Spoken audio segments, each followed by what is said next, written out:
Se retrouve pour le montage et le test du système thermostatique Tado. Donc ça va se passer en deux parties. Il y aura une première partie avec le kit donc, qui se branche sur la chaudière et qui permet de régler dans la maison la température. Et ensuite nous verrons le montage des têtes thermostatiques intelligentes, donc Tado. C'est parti. Donc dans ce premier kit, nous allons retrouver le boîtier qu'on va pouvoir mettre dans la maison un peu partout. Il va y avoir des LED lumineuses et ça va nous permettre d'afficher la température et le contrôle avec le smartphone. Le pont qui permet de se connecter à Internet. Les adaptateurs prise américaine, prise française, ce qui se branche sur la chaudière avec la prise et les câbles de raccordement. Alors première étape, on branche le bridge à la box. Elle s'allume et on se retrouve devant la chaudière. Alors l'objectif, ça va être de le monter sur cette chaudière ELM Leblanc. Alors je suis allongé par terre et je vais faire le branchement. Et du coup sur la notice ils disent qu'il faut le trouver l'EMS. Et l'EMS, on le voit, il est là, EMS. Le fil noir sur le 1 et le fil gris sur le 2. Donc voilà ce que ça donne, j'ai monté, là on voit EMS, j'ai mis les fils. Et du coup, je vais remonter et puis je vais suivre la suite des opérations.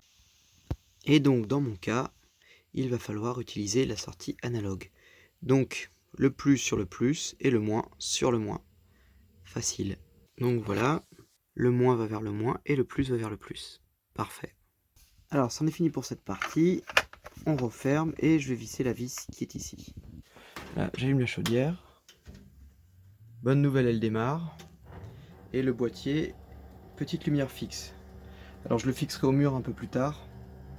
Ouais, je sais, c'est pas très beau, mais je vais essayer de faire ça plus joli avec une goulotte et tout ça. Alors, il faut appuyer ici 3 secondes. 1, 2, 3. Et voilà, une LED se met à clignoter. Parfait. Donc c'est le signal de la Wi-Fi. Voilà, félicitations. Vous avez terminé les instructions pour le récepteur. Donc la partie récepteur est terminée. Super. On va passer maintenant, j'imagine, à la programmation du récepteur sans fil. Et donc quand je vais sur le site internet, on voit que le bridge est connecté et que le récepteur sans fil est connecté. Et j'imagine que tout à l'heure, je vais appuyer sur ajouter les appareils pour les têtes connectées. Et voilà, alors on se retrouve pour l'installation du temperature sensor. Donc super, il y a déjà des piles.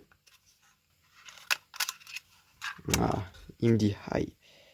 Alors hop, je vais quand même rebrancher ça. Voilà, ça on va l'enlever. Et du coup, il y a un petit socle qu'on peut mettre avec un aimant, j'imagine. Voilà, la température il fait 22 degrés. Donc je me rends sur le site internet, on peut le faire de son téléphone. Je vais faire ajouter un appareil. Donc j'ai ajouté l'appareil en utilisant l'application. Et maintenant, il est indiqué que je dois appuyer 3 secondes sur le bouton. Et là, il faut que le capteur là, se mette en relation avec le bridge et le reste de l'installation. Donc ça peut prendre jusqu'à 2 minutes, est-il écrit sur le mode d'emploi. Donc on ne va pas patienter 2 minutes, je vous reprends quand c'est fait. Donc ça y est, il est installé. Donc quand j'appuie là, il est écrit que la température est de 20 degrés.